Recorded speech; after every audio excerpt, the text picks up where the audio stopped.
We're losing them. Enhance that footage now. I'm trying. The signal's breaking up. Bravo, gentlemen. Did you really think it would be that easy? Look at you, standing there like the whole room isn't buzzing with your name, like a nuclear siren didn't just start howling the second you walked in. They're scrambling, panicking, running around with their little dossiers, red stamping everything about you, as if that'll stop the meltdown, because the truth finally slipped. And once truth slips, it detonates. Your double life. Oh, they thought it was a rumor.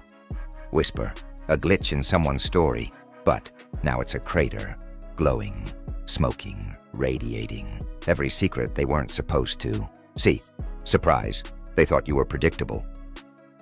Harmless piece on their board, quiet little shadow who stayed where it was placed. But then one wrong question hit the wrong ear. Jealous mouth opened too wide, and suddenly the walls started peeling back, revealing the version of you they were never cleared to meet. Now they're fighting, not with fists, not with words, with intel, with fear, with the kind of desperation that only erupts when someone realizes they were never in control of you at all. It's almost beautiful, watching people who pretended to know you choke on the reality they spent years ignoring. Nuclear fallout, all because you finally stopped hiding, all because they finally saw the person you kept locked behind your teeth. And now they can't put the genie back in the warhead. Welcome to the mess you caused by existing in two worlds at once. Welcome to the chaos they created, trying to pry one version of you out of the other. This is where the real story starts. It happened in a single breath. One careless sentence taught one loose tongue that didn't understand what it was handling.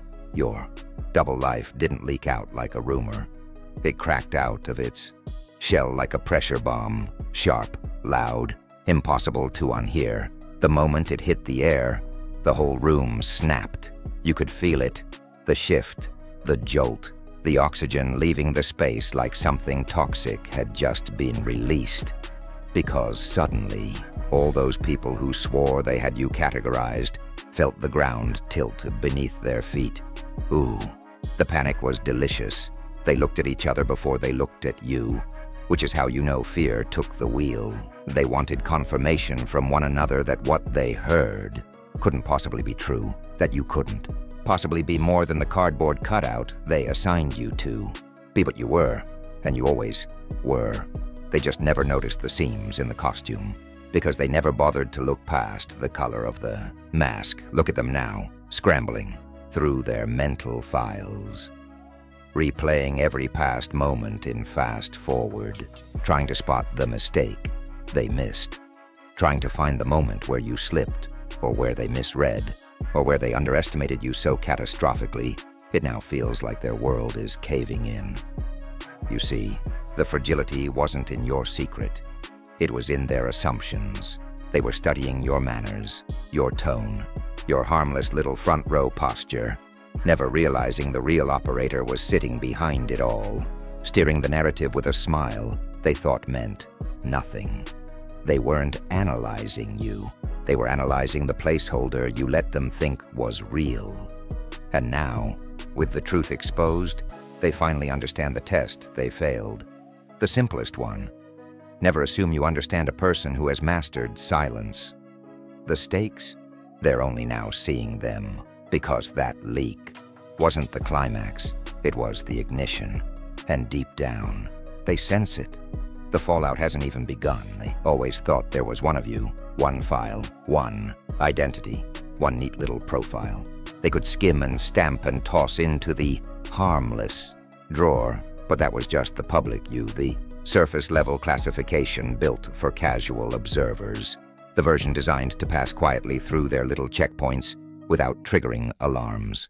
Straightforward, predictable, approachable, a decoy, because right behind that, moving beneath it like a second spine, lived the restricted you, the one they weren't authorized to meet, the one with a clearance, level they never even knew existed, not because you hid it poorly, but because they never qualified to access it. This version wasn't louder, wasn't darker, wasn't dangerous for the reasons they assume. It was dangerous because it operated in a different dimension, a deeper corridor, a locked wing, a door with no signage because only the correct eyes knew it was there. Psychological architecture wasn't complicated. It was layered, two trajectories running, parallel but invisible to each other unless you knew what reflection to look for, and they didn't. You were the off-limits room in a building they thought they owned. You were the unmarked elevator that goes to a floor they can't reach. You were the invitation-only club where the guest list is encrypted and the rules are written in a language they never bothered to learn. So when the truth slipped, when they realized the version of you they interacted with wasn't the operator, but the interface, oh, the reaction was priceless. Their eyes widened the way people do when they realize the museum exhibit is actually the replica, and the real artifact has been kept behind glass they were never allowed near. They felt small, undertrained, unequipped because, while they busied themselves decoding your posture and tone, you were moving on a second track, quieter, sharper, more intentional, building a life they couldn't map even if they had the blueprint. The restricted you was the one that actually mattered, and now they know. Not because you told them, but because they weren't supposed to know at all. That's what rattles them the most. The moment the leak hit, they launched an investigation, not the professional kind.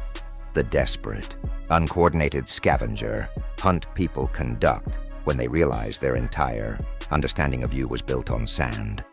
They tore through old conversations, screenshots, half-memories, misquotes, anything that might give them a hint of the real you, as if identity could be rebuilt from scraps like some kind of psychological jigsaw puzzle.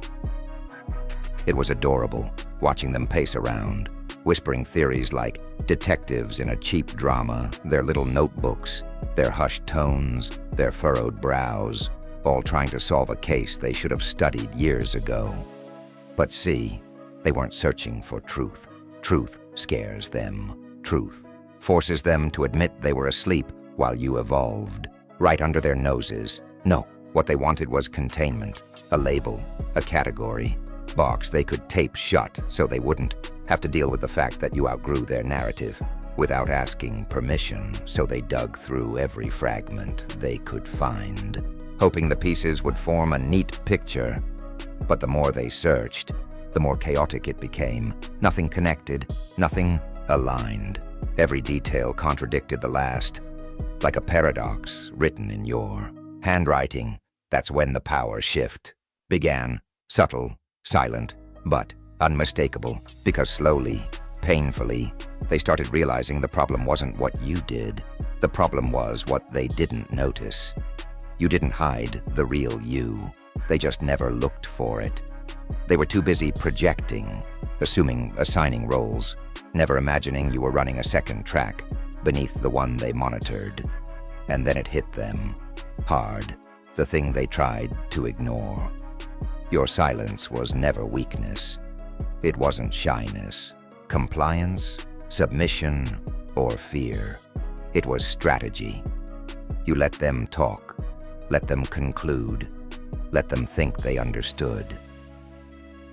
While you moved quietly, precisely, collecting insights they didn't know they were giving you. By the time they started investigating, the truth was already out of their reach.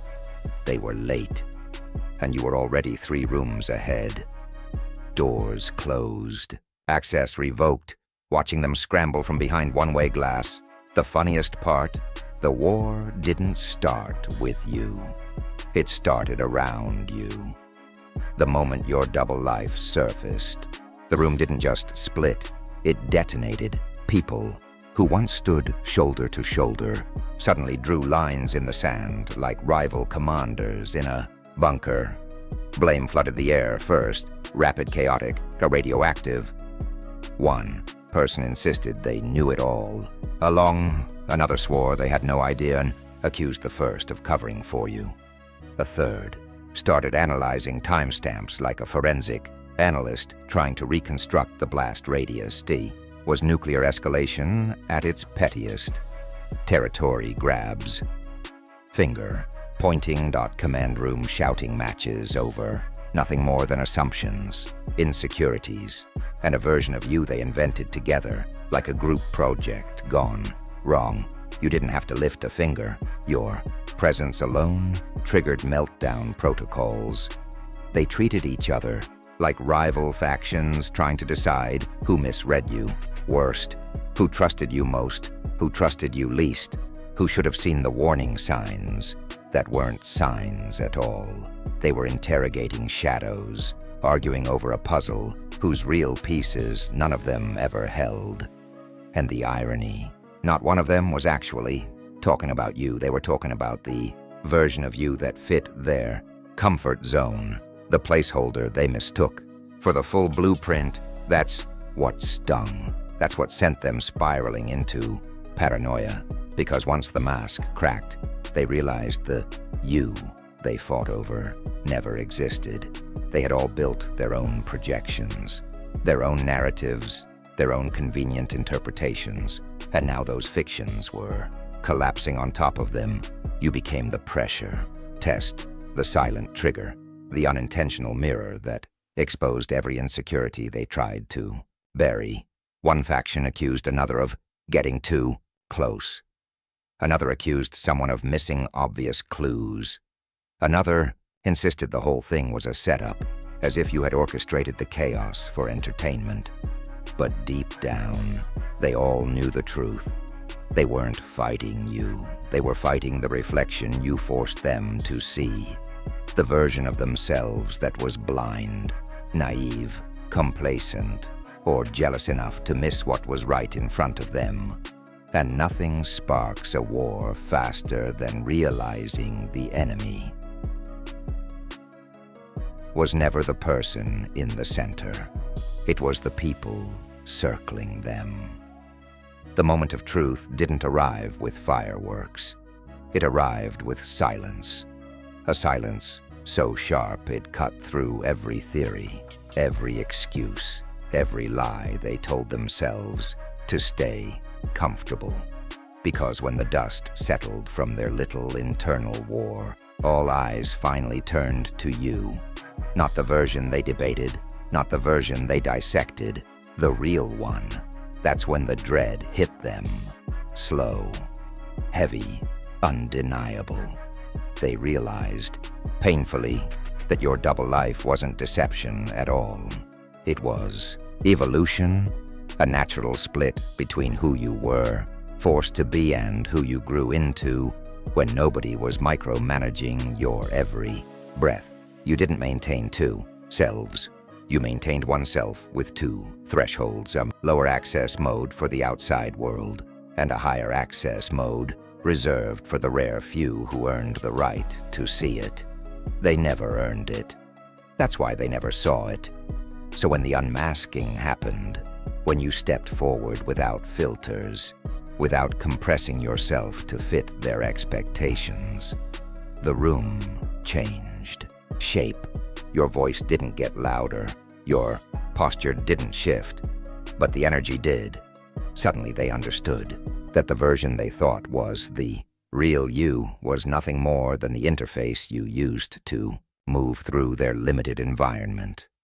And now the operator had finally stepped out from behind the console.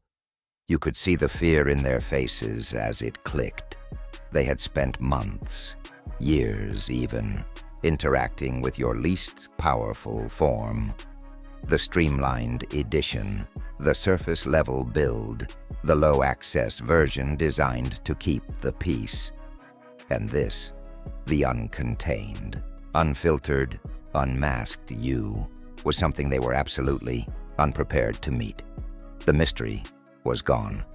The guessing games were over. No more narratives they could invent to keep themselves comfortable. Now it was confrontation, direct, unavoidable. And for the first time, they understood that the real you wasn't emerging.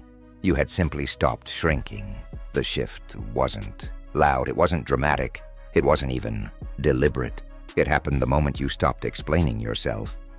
Your silence became the new gravitational force in the room, a pressure they could feel but couldn't decode. And that's what terrified them, because explanations were their last shield. Your words were the only map. They had to navigate you without them. They were blind in a terrain you designed, a maze where every corridor looks identical unless you built the blueprint. So when you withdrew your commentary, your justifications, your clarifications, the balance snapped clean in half. Ooh, how quickly they shifted. How quickly the ones who questioned you started waiting for you, watching you, clinging to every breath you might take, hoping it would clarify the thing there too. Afraid to ask, your silence became a command code, a locked interface, a clearance level they couldn't bypass. No matter how loudly they argued, or how many theories they built in the dark, you didn't need to raise your voice. You didn't need to strike a pose. The elevation happened on its own. You rose, because they suddenly understood how far below your threshold they'd been operating. You could see it in the way they changed their posture around you, the way their tone softened, the way their sentences became careful, light, strategic, as if every wrong word might revoke whatever invisible access badge they believed they still carried. And here's the part. They'll never admit they weren't chasing information anymore. They were chasing permission. Permission to speak. Permission to ask. Permission to stay in your orbit after realizing how little of you they'd ever been allowed to see. You didn't push them into obedience. You simply stopped feeding them the data they relied on, and suddenly instinct kicked in. They followed. They waited. They adjusted, because when someone finally meets the real you, and that version chooses silence, they learn very quickly that power isn't in the explanation. It's in the space where the explanation should have been. After the shouting burns out, after the accusations collapse under their own weight, after every faction exhausts itself, trying to rewrite the past, what's left is the fallout, quiet, heavy, settling over them like dust from a blast they triggered themselves. The nuclear fight wasn't about you, was about what you exposed, their blind spots, their projections, their fragile belief that they could define you, contain you, archive you in some emotional storage locker where nothing ever changes. But now the truth stands in front of them, undeniable, unsoftened, unmasked. There is no secret you anymore, no hidden hallway, no speculative version created from their insecurities and wishful thinking. There is only the real one, the powerful one, the one they were never prepared to meet. And you don't celebrate, you don't smirk, you don't revel in their collapse. You simply observe, like a scientist watching a failed experiment dissolve, like a witness standing calmly in a reactor room after the alarms have gone silent. Your stillness is the final blow because it proves the entire disaster was theirs, not yours. They're standing in the rubble of their own assumptions now, breathing in the dust of every wrong conclusion they clung to, looking at you the way people look at something unfamiliar, something unclassified, something too large to put back into the small frame they once forced you into, and that's when it hits them. They can't put you back in the box. They can't downgrade you. They can't unsee what you allowed them to see for one fleeting moment. The evolution is irreversible. The threshold has already been crossed. All that's left is the choice they hoped they'd never face. Adapt to the version of you that stands here now, or burn in the fallout you didn't bother to warn them about, because you don't issue warnings. Warnings are for people trying to prevent damage. You've moved past that. You've moved above it. And well, they're still learning how to breathe in the world you no longer filter for them.